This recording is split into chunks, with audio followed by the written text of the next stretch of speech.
안녕하세요. 오늘은 욥기 30장을 좀 깊이 들여다볼까 합니다. 네, 욥기 30장. 이전에 정말 존경받던 욥이 완전히 나락으로 떨어져서 그 극심한 고통 속에서 외치는 탄식인데요. 이걸 좀 따라가 보죠. 네, 맞습니다. 과거의 영광은 뭐 간데 없고 정말 처참한 상황이죠. 특히 그 젊은이들, 심지어 예전에 자기 양치기 개보다도 못하다고 여겼던 사람들의 아들들한테까지 조롱을 당하는 상황이잖아요. 1절에 보면. 그렇죠. 정말 사회적인 추락이 극명하게 드러나는 부분이죠. 그 조롱하는 사람들이 원래 어떤 사람들이었는지도 쭉 나오는데 막 광야에서 뿌리나 캐먹고 네, 3절, 4절 보면 뭐 소금풀, 떨기나무 뿌리, 정말 비참하게 살던 사람들이라고 8절까지 묘사되죠. 이런 사람들한테까지 멸시를 당하는 이 상황. 이 명예의 상실이 당시 사회에서는 정말 큰 충격이었겠어요. 아, 그럼요. 이게 아주 중요한 포인트인데요. 고대 근동사회에서 명예라는 건 뭐 거의 생명줄과 같았거든요. 근데 욥은 이 모든 모욕과 고통의 근원을 결국 하나님에게서 찾는다는 점이 흥미롭습니다. 11절 말씀이죠. 11절이요.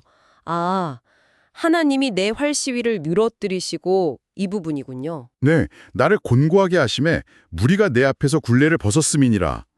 여기서 이 활시위를 누러뜨린다는 게 뭐랄까 하나님이 자신의 보호막, 어떤 방어력을 완전히 그냥 제거해버리셨다. 이런 의미로 볼 수 있어요. 아, 하나님이 나를 지켜주지 않으니까 나를 무방비 상태로 만드셨으니까 저 사람들이 나한테 함부로 달려든다. 이렇게 느끼는 거군요. 그렇죠. 이게 그냥 뭐 운이 나빠서 겪는 일이 아니라 마치 하나님이 이 공격을 그냥 내버려 두시거나 심지어는 좀 조장하시는 것처럼까지 느끼는 거예요. 와, 그래서 막 침 뱉고 발 걸어 넘어뜨리려 하고 이런 표현까지 나오는군요. 10절, 12절에요. 네, 너무 생생하죠? 그러니까 욥의 외침이 점점 더 격렬해질 수밖에 없는 겁니다. 그래서 하나님께 직접 부르짖는 거군요. 네, 20절에 보면 내가 주께 부르짖으나 주께서 대답하지 아니하시오며 내가 섰사오나 주께서 나를 돌아보지 아니하시나이다 이렇게요. 듣기만 해도 너무 처절한데요. 여기서 그치지 않죠? 21절에 보면 하나님이 돌이켜서 자기에게 잔혹하게 하시고 힘 있는 손으로 자기를 대적하신다 이렇게까지 말해요. 하나님이 나를 공격하신다.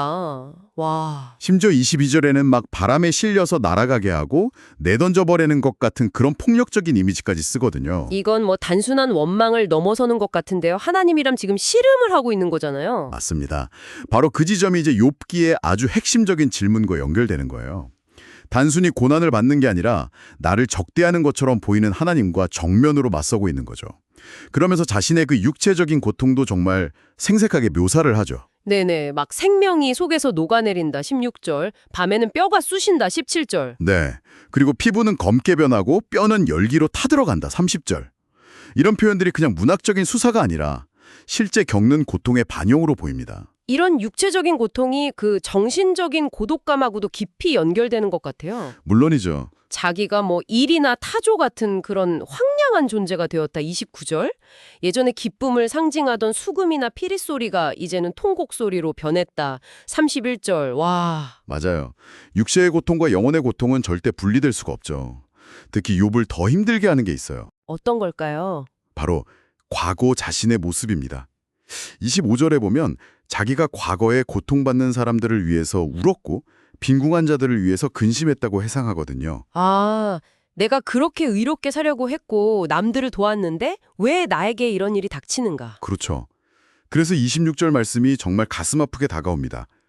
내가 복을 바랐더니 화가 왔고 광명을 기다렸더니 흑암이 왔구나. 아, 선하게 살면 복 받을 거라 기대했는데 돌아온 건 재앙과 어둠뿐이다.